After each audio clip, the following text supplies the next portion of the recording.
Okay, here I have three different pairs, three different video systems, but I'm not going to compare them. I promise. Honestly, I don't think that makes much sense. They all exist and coexist separately, so what am I actually talking about, huh? Here I have my DJI Goggle 2. Of course, they're not new, but I appreciate them. I use them with the DJI Vista, the O3 Air unit, and now even with the DJI O4. And that's pretty awesome. Speaking of DJI, it's probably the most advanced FPV system, and being able to reckon 4K in log makes it an excellent choice for long range, 3-inch, whoops, almost anything.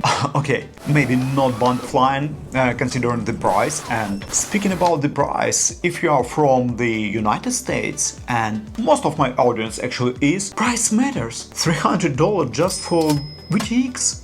It's ridiculous, isn't it? And good luck even if you find one in stock. Analog. Analog is still alive. In fact, it has had a second life recently. I mostly use it for tiny whoops because, well, that's why they are. But let's be honest, analog works almost anywhere. The latency is incredibly low, it's cheap, reliable, easy to repair, and there are plenty of other reason to love it. However, when you're flying freestyle, you're basically looking at a video that looks like your grandpa's TV, and sometimes you simply can't trust what you see. Tiny bunches, leaves, rabble and stuff like that, especially at high speed. And this is where Walksnail comes in.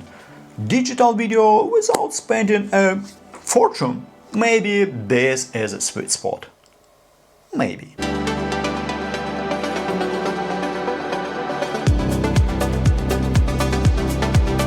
You may have noticed that Cadix has been having promotion their new long-range GT2 system lately.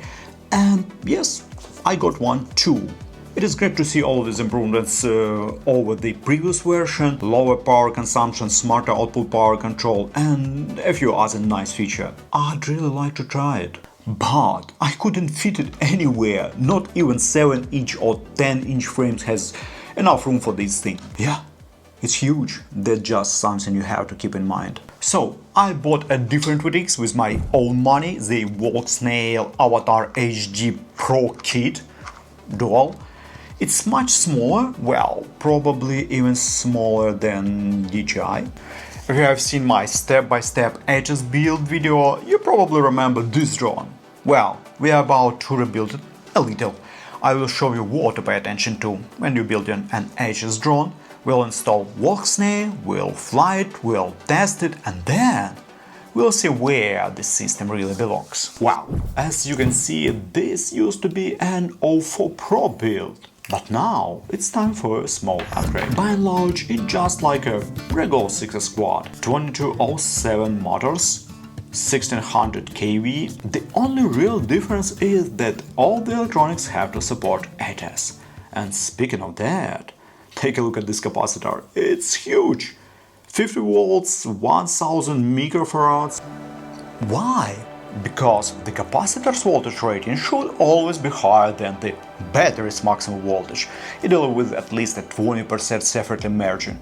A fully charged HS battery reached 33.6 volts, a 35-volt capacitor leaves almost no room for voltage spikes. And when those spikes happen, things can go very wrong. That's why I'm using a 50-volt capacitor. It gives enough headroom to absorb those spikes safely.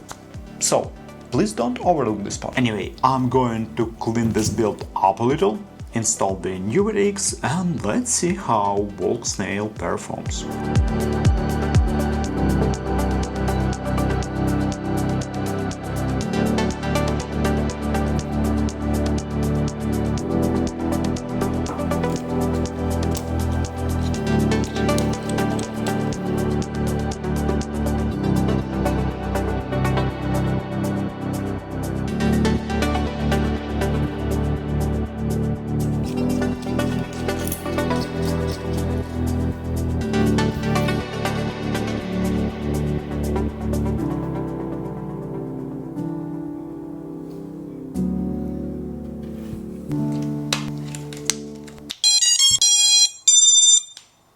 Well, the drone is fine already, not exactly in the configuration I originally planned, it's missing the GPS, but we'll get back to that later. There was also the tuning process. Steve, Superfly FPV, helped me with that.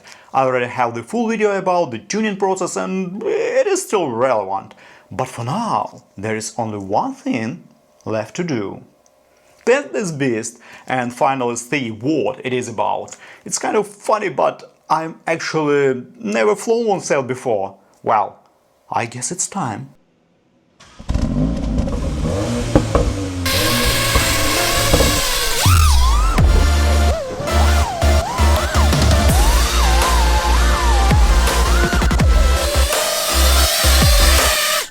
Okay guys, speaking about the picture inside the goggles, it's really good. The OSD looks great.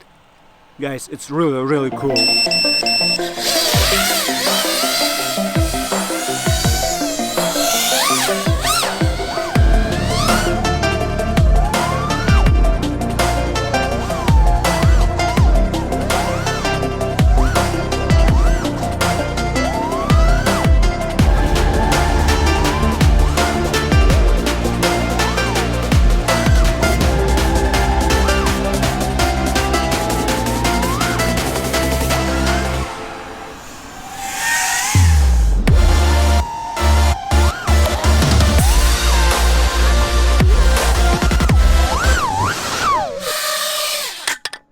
Okay, now it is a little bit dirty. Not so clean anymore. Alright, this is pretty much what I expected. A digital FPV system, great image quality, and yes, I'm talking only about the image quality here. A really attractive price, and these goggles, they look as cool as goggles possible can. Yeah, I mean, from the side, it looks just like I don't know, like DJI I use, you know. I can't tell the difference. So, you think this is a perfect system, but there is always a but. I honestly don't understand why nobody talks about this. These goggles smell absolutely terrible, and I'm not joking, I'm not exaggerating. Just check it out. I don't know, I have a shitty sense of smell, I can't tell. Okay. I don't even know if it is possible to get rid of this plastic smell. I already replaced the face foam, I've changed the head strap, the smell is still here. Anyway, this is actually not the biggest problem. The real issue is the fit. If you think the DJI goggles don't fit face very well, you haven't tried these. And I don't think this is just a subjective. I have had other people to try them. Sure, they fit some people, but if you're talking about how it should be done, this is the right approach. The SkyZone analog goggles come with two different face parts, so you can actually adapt them to your face. And I really wish Walksnail had done something similar. And about the GPS, I removed because of interferences. The other video system worked pretty fine, Walksnail didn't. Could I solve it? Probably, but that's not what this drone about is. But let's end on the positive note. Overall, I think this is a really good system.